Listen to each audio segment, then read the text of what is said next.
anatomy of a 50-50 ball. You got one of those Saturday. So you go up. What goes through your mind? Is there a technique to it, or just out jumping? Honestly, for me, it's like when it was happening, I was just like, I had to come down with this ball. Like, there's no other option. Like, cause normally, like throughout the season, we had like this receiver core had a lot of those 50-50 balls, but you know the DB probably picked it off or it was incomplete. So in my head, I was just like, I have to have it, so I gotta go get it. So it's that easy, just mindset. Yeah. Gotta have mind control over yourself. Fake punt, was that a run-pass option? Because Yeah. it looks like they had defended pretty well. Yeah, it was a run-pass option. They gave us I was hoping they'd give us a look where they brought everybody down towards me so I could throw it, but they dropped like 4 or 5 dudes in coverage, so I was like, I'm just going to put my foot in the ground and get what I could get. Got just enough. Yeah, 6 yards. I don't want to give it away, but it looked like Austin Brakeman came over and told you what was happening. I mean, told you the play. Yeah, because I was already on the field because of offense, so I didn't hear the play call on the sideline. So he came up to me and told me what it was. So I was like, yeah, I got excited when he told me, honestly. Did you see the marker? I know it's a funny thing because I can remember one of the punters telling me once about a fake punt. And it's like, you know, the fans on TV can see the yellow markers, and we don't have those. Yeah. You know, when we're running. Did you have an idea where that marker was or where you needed to get? Honestly, no. I didn't. I knew the down and distance, but I didn't know exactly where it was at on the field because I was like 6 yards behind the line of scrimmage. So I was like, You really had to go 12. yeah. So I was like, I'm just gonna try to get as much as I can. Hopefully, you know, I fall for it and get the first down. Did you think you had it when you got tackled? Or Yeah. As soon as I got tackled, I looked to the sideline to see the marker. So I was like, yeah, I got it. Okay.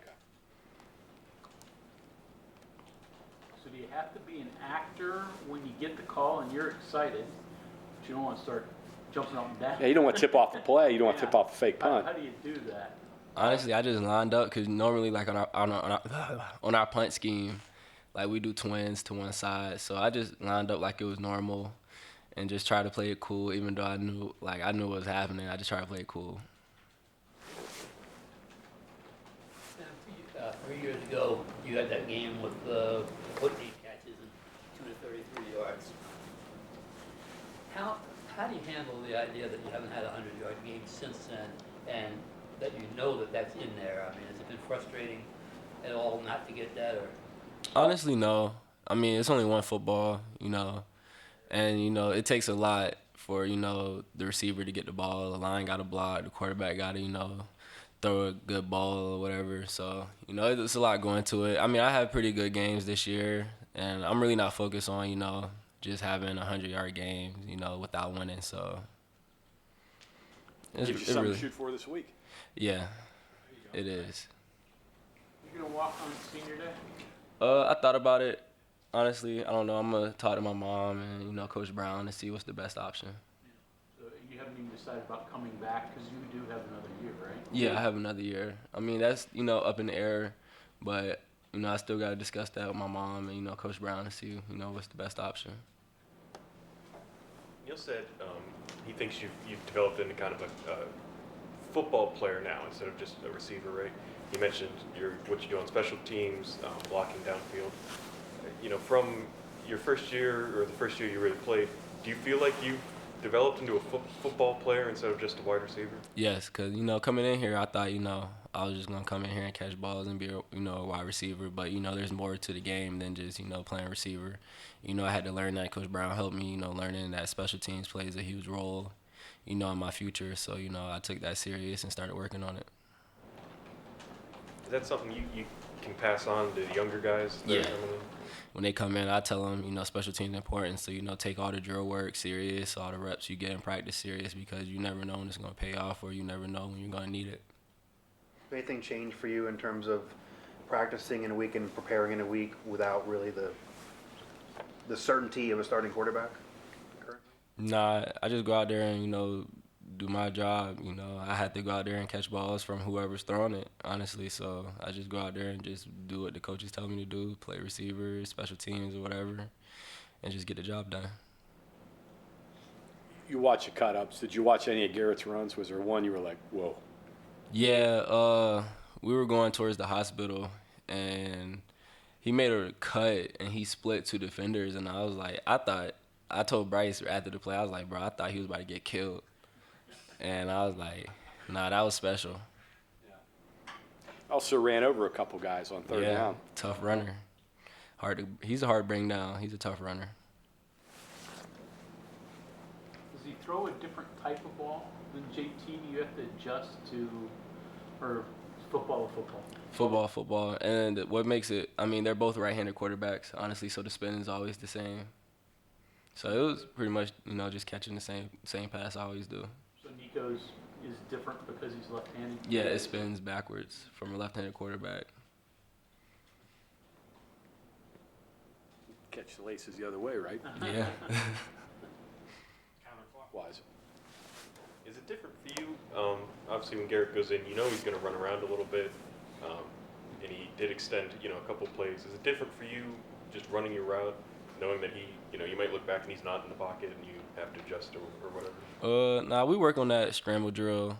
And so I already knew going in, like, Garrett's going to, go back there and run around a little bit. So I already, I had a plan in my mind of what, like, depending on what the play call was and what route I had and how to run it. The big kickoff return. Walk me through that a little bit. It looked like it was blocked well and just opened up, and then you just took what you could out of it. Yeah, I just, all week, they harped on just hitting it with speed, and so that's what I did. Just hit it with speed, and, our guys did a great job blocking it up, and I just hit it. Kudos to them for blocking it up. Is it hard to be, present on kickoff returns? Because so many of them anymore are touchbacks. You probably only get to return, 1 out of 3 anymore. So is it hard to keep alert in that situation? I mean, yeah, it is kind of hard. You're just back there waiting, like, please just kick it to me, and then it, goes in the end zone. But with that, you just got to stay patient because you never know which one's going to be the big one.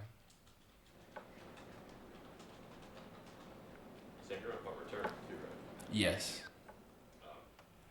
That's a bit of a different skill than, fake punts or returning kickoffs too, but you're on all 3 of them. Did you just grow into liking that work? You said you figured out there's more than just catching footballs if you're going to be a part of the team, but that one just seems different than the other tasks. Nah, punt returning and catching punts is a lot harder than, people think it is because you got to, focus on the ball, and then you also got to focus on, defenders running at you, and you never really know how close they are because you're locked in on the ball. You got to adjust to the certain spirals. If it's end over end, you got to know where it's going because of the spirals. Like, if it's coming straight down, it's falling hard left, and if it's, like, wobbly, it's going right. And then, you got to put in, like, wind conditions, rain, or whatever. So it is a lot harder catching punts, but you practice it over time, you get better at it. I should know this, but, I know Preston's back there now, but are you out on the field blocking for him? Yes. Okay, so that's what I was kind of getting to, being that blocker out there too. Yeah. You're familiar with the value of blocking because you've been the guy catching it too. That's something I'm guessing you've gotten better at if you maintain the job, but that's not as fun as the other ones, I'm guessing.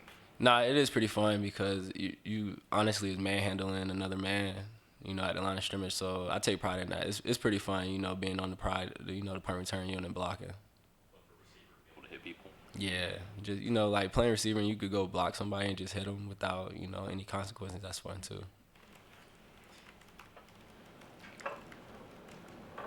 Okay, hit without consequence. The interception, it wasn't the interception in the end zone. Did you think you were going to get flagged or the flag was going to stay? What happened? Honestly, I thought he was about to bring it out. And so in my mind, I was like, I'm not going to let him get a return. But I didn't know they, like, overruled it from being an interception. And then they also threw the flag on me, but that got overturned too. So I was like, I kind of, snuck out of the situation there. He never took a knee, though. Yeah, do you think he took a knee or Yeah. he didn't take No, a knee? I don't think he did. But after it happened, Coach Brown was yelling at me, and I'm like, I guess I did something bad. So you weren't 100% sure whether he took a knee, though? Yeah. at the time? I thought he didn't, honestly. But then I went back and watched it, and I'm like, he was on his way down there, so.